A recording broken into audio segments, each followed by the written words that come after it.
하나님께서 오늘 우리에게 주실 말씀 봅니다.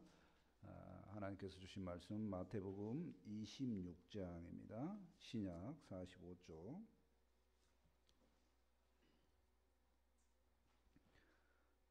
마태복음 26장 6절에서 16절입니다. 마태복음 26장 6절에서 16절까지 한 절씩 교독합니다. 예수께서 베다니 나병 환자 시몬의 집에 계실 때에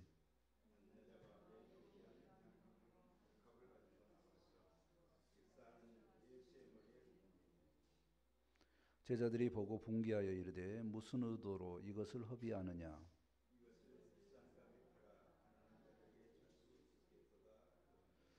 예수께서 아시고 그들에게 이르시되 너희가 어찌하여 이 여자를 괴롭게 하느냐. 그가 내게 좋은 일을 하였느니라.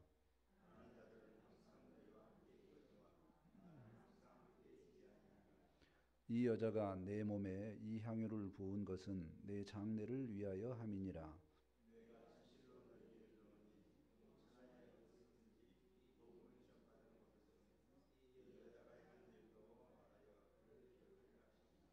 그때 12 중에 하나인 가롯 유다라 하는 자가 대제사장들에게 가서 말하되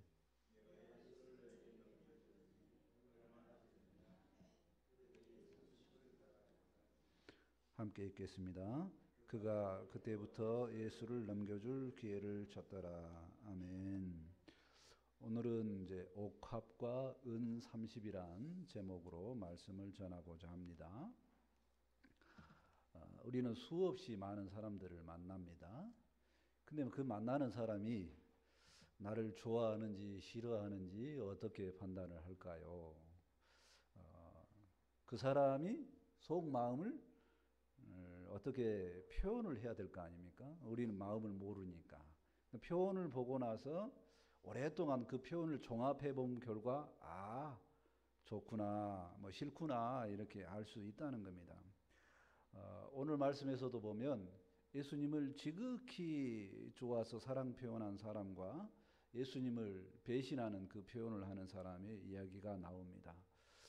말씀을 통해서 우리는 이 두 사람 사이에서 어떠한 표현을 하고 있는지 우리가 우리 자신을 살펴보는 시간이 되었으면 좋겠습니다. 아멘. 첫 번째 한 여인의 표현을 보고자 합니다. 6절 말씀을 보시겠습니다. 예수께서 베다니 나병 환자 시몬의 집에 계실 때에, 때는 고난주간 얼마 남지 않은 때이고요. 장소는 베다니입니다. 예루살렘에서 한 2-3km 떨어져 있어요. 그러니까 6월절이 가까이 오면 예수님께서 항상 머물러 있는 사랑하는 사람들의 집이 있는 곳이 베다니죠. 예수님은 나병 환자 시몬의 집에 가셨습니다. 나병 환자는 원래 이렇게 함께 못 하잖아요. 근데 나병 환자라고 한 거는 이미 나병 환자였는데 이제 별명이 된 거죠. 치유됐다는 겁니다. 아마도 느낌상 예수님께서 치유를 해 주셨지 않을까 생각을 해봅니다. 그래서 그 사랑의 관계 때문에 그 집에 머물고 있는 거 생각이 되어집니다. 이렇게 예수님께 은혜를 받는 사람은 똑같이 섬기는 자연스러운 반응이 나타날 걸로 생각이 되어집니다. 아멘. 자, 7절 말씀을 보시겠습니다. 한 여자가 매우 귀한 향유 한 옥합을 가지고 나와서 식사하는 예수의 머리에 부으니. 시몬의 집에서 예수님 또 많은 사람들이 함께 식사를 합니다. 이때 이제 한 사건이 발생을 합니다. 한 여자가 귀한 향유 한 옥합을 가지고 와서 식사하고 계시는 예수님의 머리에 부어버립니다. 이 여인은 누구인가요? 요한복음 12장 3절을 참고하면 나사로의 누이이며 마르다의 동생인 마리아입니다. 보통 향유는 어떻을까요? 어려운 단어인가요? 향수는 어떻습니까요? 한꺼번에 샤워하고 나서 확 부어버립니까? 그렇지 않죠. 굉장히 고가고 비쌉니다. 근데 한 방울만 떨어뜨리죠. 아주 중요한 부분에. 그렇게 사용해야 되는데 이 여인은 이게 잘못 사용하는가 이렇게 그렇게 보여집니다. 다른 복음서에 보니까 발끝까지 적셨다 하는 모습으로 봐서 아마 머리에 부었는데 그 양이 한꺼번에 다 부었다는 거죠. 그래서 몸을 타고 흘러내려서 발끝까지 그 적시는 모습이 보여집니다. 근데 향유는 또 언제 사용합니까? 보통 좋은 자리에 갈 때 또는 뭐 샤워하고 나서 또 식사 전에 사용하죠. 이 식사하고 있는 중에는 사용을 안 합니다. 근데 마리아는 왜 그럼 이렇게 했을까요? 우리가 한번 생각을 해봤으면 좋겠습니다. 향유는 이 당시의 향유는 고가인데 뭘로 사용을 했냐면 여인들이 한 방울 한 방울 모읍니다. 뭐에 사용하려고요? 결혼할 때 지참금으로 사용하려고 합니다. 그러니까 그게 잘 모아져 있으면 좋은 집에 시집 간다. 그런 마음을 품고 있는 것이 향유 옥합입니다. 근데 그 귀한 향유를 예수님께 부었다. 그러면 그 마리아는 예수님께 모든 걸 다 쏟아 부었다는 거죠. 그러니까 마리아가 예수님께 받은 사랑에 대한 표현입니다. 예수님께 받은 사랑이 어떻게 생각을 했을까요? 가장 컸다는 겁니다. 그래서 가장 큰 받은 사랑에 자기도 똑같이 이 큰 사랑을 어떻게 표현할까 생각해 봤더니 자기가 가지고 있는 가장 귀한 보물 향유 옥합이라는 거예요. 그래서 그것을 깨트려서 예수님의 머리에 부었다는 겁니다. 합리적인 생각이 아닙니다. 마리아는 오직 주님께 내 마음을 표현해야겠다 이런 겁니다. 환경? 지금 조건 따지지 않습니다. 사람의 눈치도 안 보죠. 사랑을 표현할 때 모든 것 떠나가고 오직 그 주님만 보이는 겁니다. 그 식사하는 장소의 모든 환경 다 안 보이고 우리 주님만 보여요. 내 사랑하는 주님께 내가 향유를 부어버리겠다 마음을 갖고 가서 향유를 부어버린 것입니다. 자기가 받은 사랑이 얼마나 큰지 난 이렇게 표현을 합니다 하는 모습이죠. 자기가 받은 만큼의 사랑을 마음껏 표현을 하고 있습니다. 그래서 마음껏 표현한 중에 최고가 향유였기 때문에 그 향유를 예수님께 부은 겁니다. 우리는 여기서 우리는 얼마나 주님께 사랑 표현을 하고 있는가를 생각해 봤으면 좋겠습니다. 마리아처럼 그 인생을 걸 정도의 사랑의 표현을 해도 됩니다. 아멘. 이것을 신앙의 자유라고 합니다. 신앙의 자유는 신앙을 해도 되고 안 해도 되는 자유가 아니라 신앙을 마음껏 표현하라고 신학자 칼뱅이 이야기를 했습니다. 마음껏 표현하는 것이 신앙의 자유입니다. 어떤 사람 새벽기도 나왔는데 그래도 주님한테 더 기도하고 싶어. 그래서 하루에 3번씩 기도해도 되는 자유가 있는 줄 믿습니다. 아멘. 어떤 분은 성경 말씀이 너무 좋아서 그냥 저녁 내내 읽어도 됩니다. 1년 내내 뉴스는 안 봐도 성경 말씀을 보고자 하는 마음을 품어도 되고 그렇게 주님 사랑합니다. 표현해도 됩니다. 어떤 사람은 공부를 해야 되는데 공부 전에 먼저 성경을 보지 않고는 공부를 안 하겠다. 이렇게 사랑 표현할 수도 있습니다. 마음껏 사랑하시라는 겁니다. 어떤 사람은 10의 1조를 드리는데 나는 10의 2조를 드리지 않고는 못 참겠다. 하면 마음껏 드려도 마음껏 사랑해도 되겠다는 것입니다. 우리가 이 신앙의 자유는 옆 사람을 보지 아니하고 사람을 보지 아니하고 오직 하나님만 내 눈에 들어와서 오직 주님만 생각하는 마음으로 마음껏 표현해도 되는 줄 믿습니다. 아멘. 고린도후서 9장 7절에 말합니다. 각각 그 마음에 정한 대로 할 것이요 인색함으로 억지로 하지 말지니 하나님은 즐겨내는 자를 사랑하시느니라. 아멘. 하나님을 향하는 마음이 억지로 하지 아니하고 즐거워하는 마음으로 하나님을 향하는 우리 모든 마음이 되었으면 좋겠습니다. 아멘. 두 번째, 사건에 대한 반응들을 보고자 합니다. 8절, 9절 말씀을 보실까요?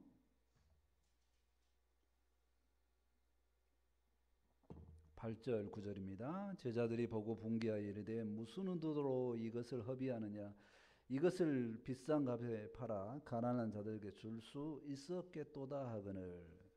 마리아가 예수님 한 분만 보고 마음껏 사랑 표현하는데 그 모습을 보고 제자들이 옆에서 판단을 합니다. 제자들의 반응이 그러죠. 분개합니다. 왜 화가 날까요? 무슨 의도로 이것을 허비했느냐는 겁니다.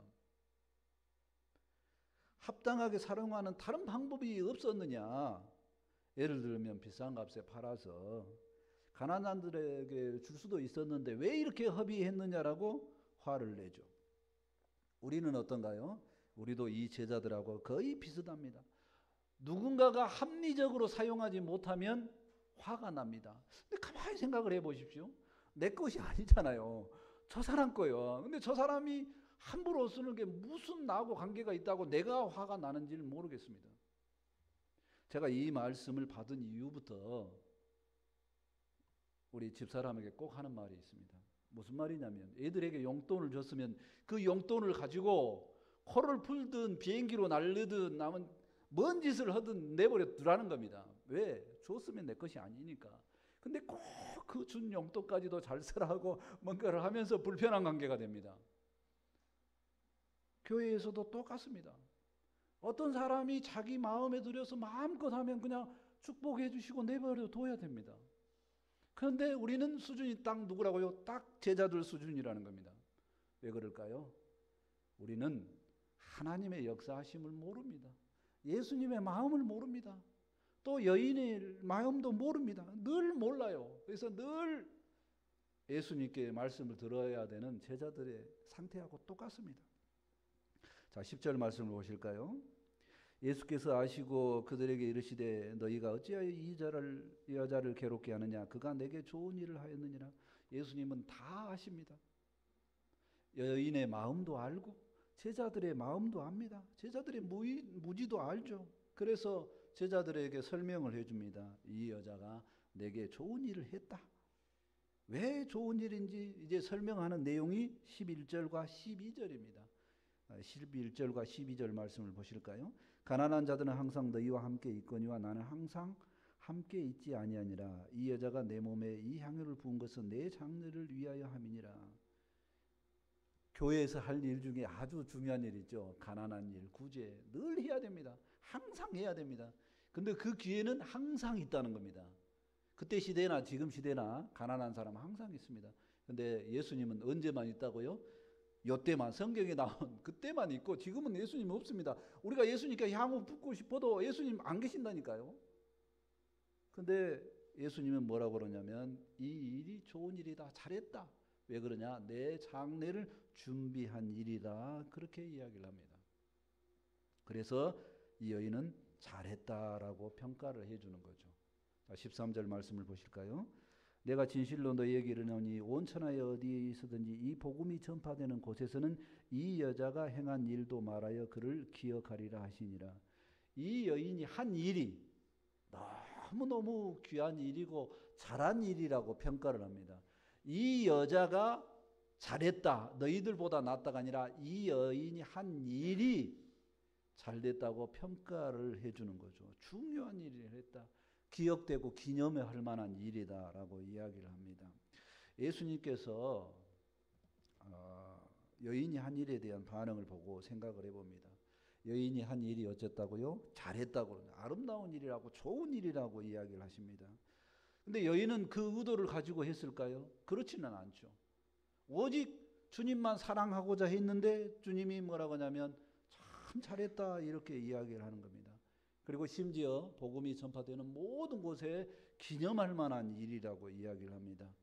사실 온 인류를 구원하시기 위해서 예수님께서 죽으시는 그 중요한 일을, 그 예수님께서 죽으시는 그 중요한 일을 준비하고 기념한 사람이 있습니까?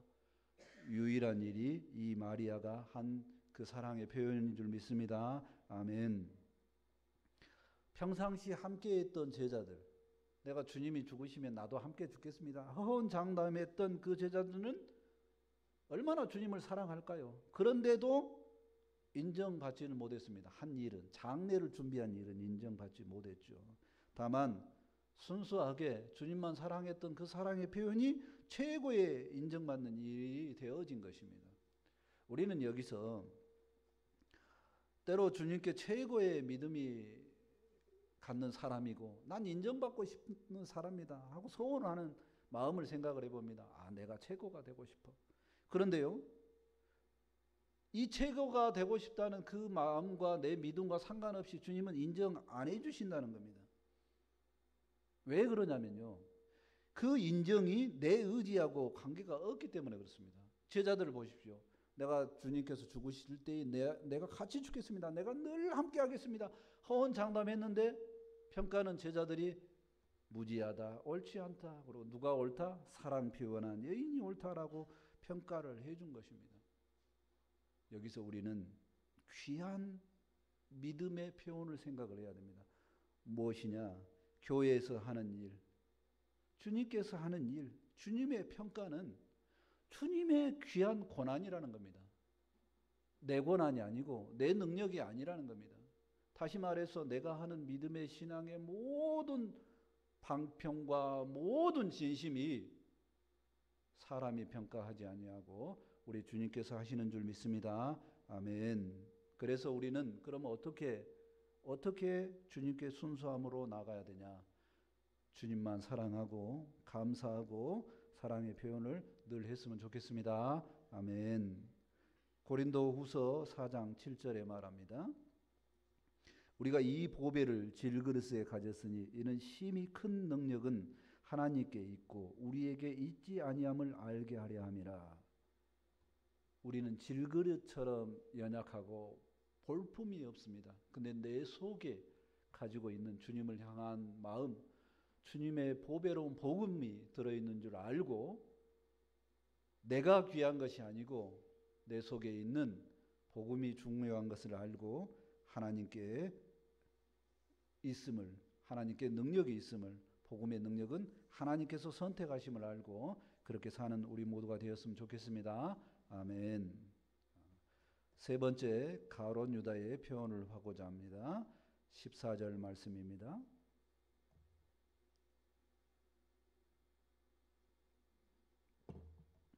14절 봅니다. 그때에 12 중에 하나인 가룟 유다라 하는 자가 대제사장에게로 가서 말하되, 그때에 그러면 그때는 어느 때입니까? 예수님께서 여인은 좋다고 평가를 해주고 자기들은 옳지 않다고 평가할 때에 뭔가가 가룟 유다의 마음에 확 결정이 되었다는 거죠. 이제부터 가룟 유다의 배신 사건이 기록되었습니다. 성경 저자는 향유 옥합을 깬 여인의 모습과 가룟 유다의 모습을 바로 연결해 놨습니다. 왜냐하면 대조하고 비교해봐라 하는 겁니다. 우리가 예수님을 바라볼 때 철저하게 주님만 사랑하는 사람이 있고 철저하게 주님을 배신하는 사람도 있다는 겁니다. 가룟 유다가 갑자기 변한 행동을 했을까요? 아니면 쭉 그렇게 마음을 가지고 있었을까요? 돌아보라는 거죠. 12명 중에 제자 12명 중에 가룟 유다가 갑자기 이상한 행동을 합니다. 돌발적인 행동을 했죠. 자기와 평상시 다른 노선을 가고 있는, 자기 스승과 다른 노선을 가고 있는 대제사장들을 향해 갑니다. 우리는 공동체에서 이루다가 공동체의 전체적인 분위기가 내 마음과 안 맞으면 이렇게 돌발 행동을 할 수 있는 모습이 드러난다는 겁니다. 그러니까 공동체가 하는 의견이 하나의 의견일 수도 있습니다. 가끔가다 안 맞을 수 있어요. 가룟 유다도 마찬가지입니다. 식사하는데 향유를 부숴버리면 그거 합리적으로 안 맞잖아요. 가난한 사람 도와야지. 그게 합리적인 거예요. 그래서 안 맞는다고 의견을 냈는데 예수님께서 너희들이 틀렸다고 오히려 말하니까 우리 선생님 그 가치관과 나는 안 맞아 이럴 수 있습니다. 그럴 때 마음이 넉넉한 사람은 조용히 그 자리를 떠나면 됩니다. 그 공동체를 떠나서 나와 맞는 다른 공동체를 가면 되잖아요. 그런데 묘하게 사람들은 뭐냐면 어떤 공동체에 속한 시간이 아까운지 아니면 나를 다른 방편으로 세우기 위한 것인지 꼭 하는 일이 뭡니까? 배신을 합니다. 그리고 반대편에 있는 사람을 찾아가요. 그리고 이 일을 하죠. 15절 말씀을 보실까요? 내가 예수를 너에게 넘겨주리니 얼마나 주려느냐 하니 그들이 은 30을 달아주거늘. 가룟 유다가 대제사장들에게 말하죠. 내가 예수를 넘겨줄 텐데 돈을 좀 주라. 얼마를 주겠느냐 했더니 은 30을 준다는 겁니다. 은 30은 스가랴 11장 12절의 말씀과 연결된 예언이 성취된 말씀입니다. 가치로는 뭐냐면 노예 한 명을 사는 정도의 가치입니다. 그러니까 인류를 구원한 예수님의 값어치를 노예 한 명의 값어치로 무가치하게 팔아버리는 행동을 가룟 유다도 하고 있고 대제사장도 하고 있는 겁니다. 16절 말씀을 계속 봅니다. 마지막 절입니다. 같이 한번 읽어볼까요? 같이 읽겠습니다. 자, 시작. 그가 그때부터 예수를 넘겨줄 기회를 찾더라. 아멘. 가룟 유다의 마음은 이미 예수님을 배반을 했습니다. 이때부터 예수님을 넘겨줄 기회만 찾는다는 거죠. 소통되지 않는 마음 가운데 공동체에 속해 있을 수 없었던 것입니다. 그런데 소통되지 않는 그 공동체에 속해 있으면 내 의지하고 상관없이 악하게 사용된다는 겁니다.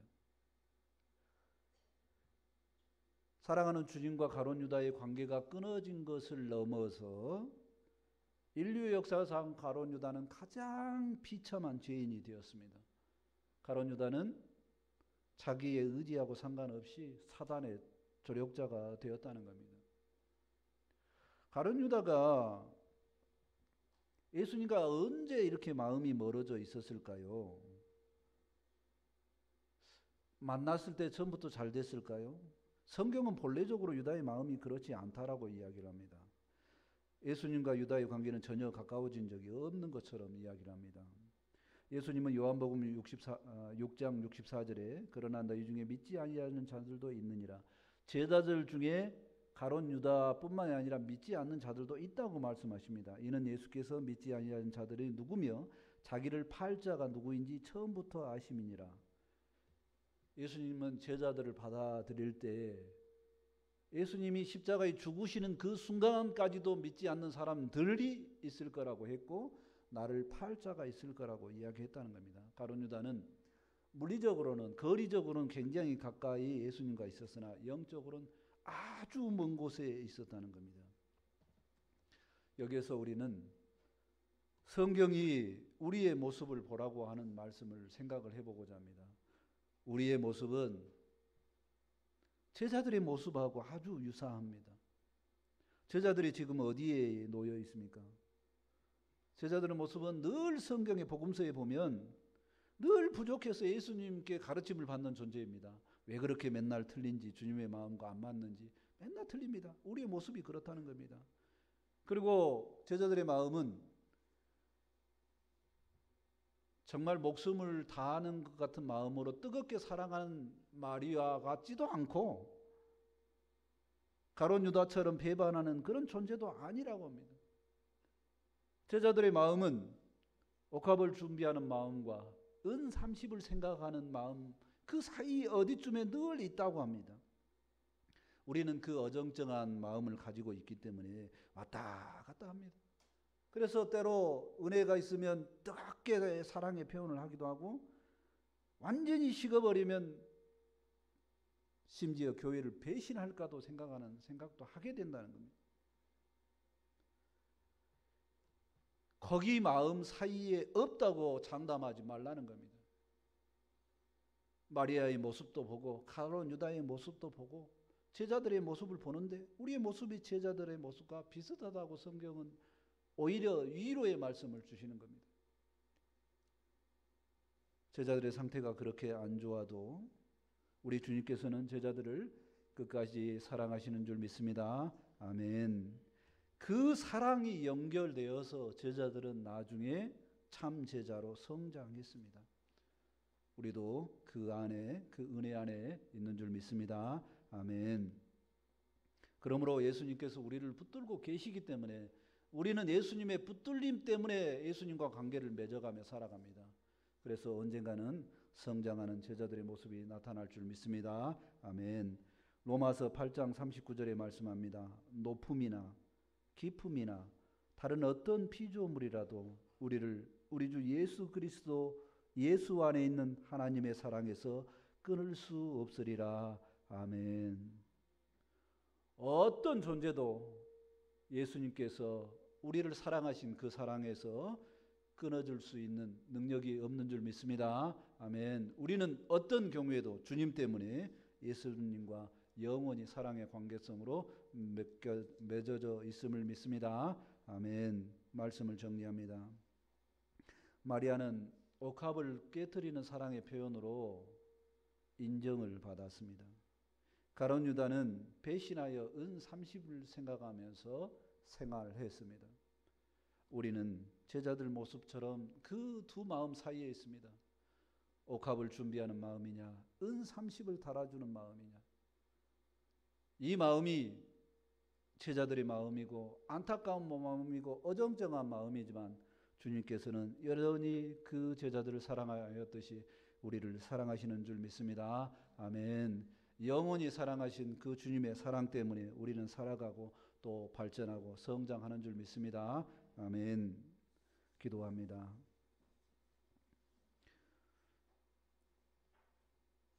하나님 사랑에 감사합니다. 옥합을 생각하기도 하고 은 30을 생각하기도 하는 우리의 어정쩡한 마음 있지만 그럼에도 불구하고 끝까지 사랑하시는 예수님의 사랑을 생각할 때 참으로 감사합니다. 우리가 그 사랑이 있으니 흔들리지 않고 믿음으로 살아갈 수 있음을 생각을 해봅니다. 예수님께서 우리를 붙들어 주시고 모든 사랑을 아버지 끊을 수 없어서 그 사랑에 묶여서 살아가니 감사합니다. 그 사랑에 이제 우리가 아멘으로 화답하게 도와주시옵소서. 향후 옥합을 깨뜨린 그 여인의 마음처럼 되어질 수 있도록 함께하여 주옵소서. 제자들이 때가 되어 성장하였듯이 우리도 성장하고 주님 사랑하는 표현이 더 확신해질 수 있도록 아버지 함께하여 주옵소서. 말씀이 전파되어사오니 이 말씀이 우리에게 생명이 되고 은혜가 되길 원합니다. 함께하여 주옵소서. 감사하며 예수님의 이름으로 기도합니다. 아멘.